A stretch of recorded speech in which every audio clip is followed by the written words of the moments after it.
The ninth law of jurisprudent hermeneutics: weaker and stronger.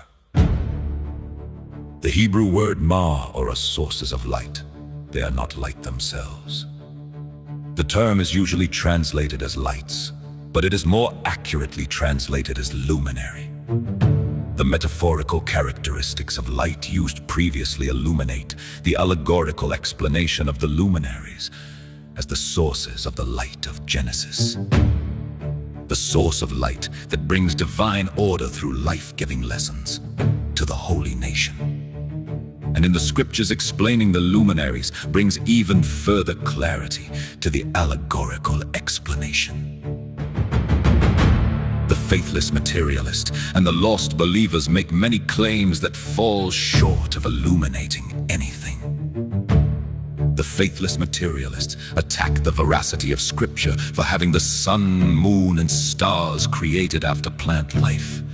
Lost believers make the claim that the sun, moon, and stars are created after the first day was completed, and therefore, the length of all previous days in Genesis could be longer than 24 hours. Neither the faithless materialist nor the lost believer can extract any valuable fruits from the lesson of the luminaries in Genesis.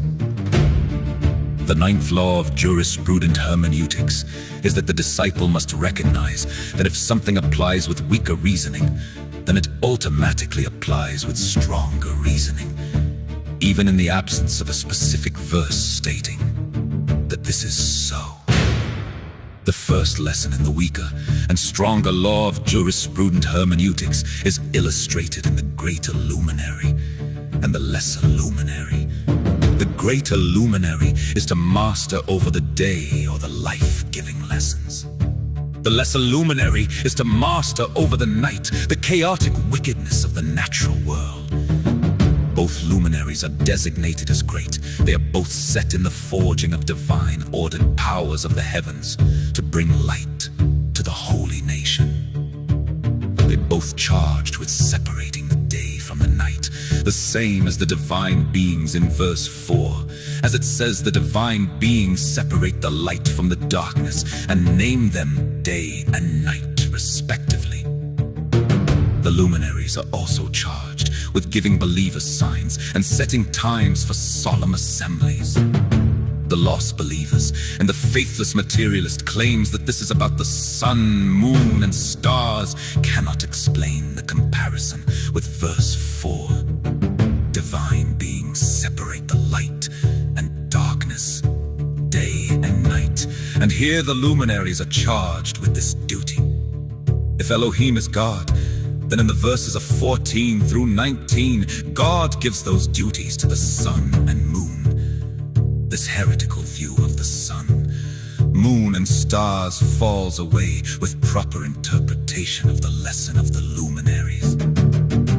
The lesser luminary is to master over the night, like the metaphorical moon. The greater luminary masters over the day, but is also the master over the night as well.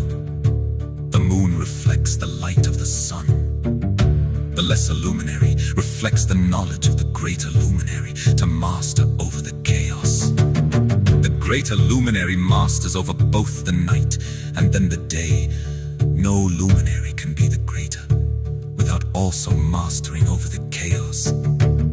If the lesser must master over sin before knowledge, then the greater must master over knowledge after having already mastered over sin as well.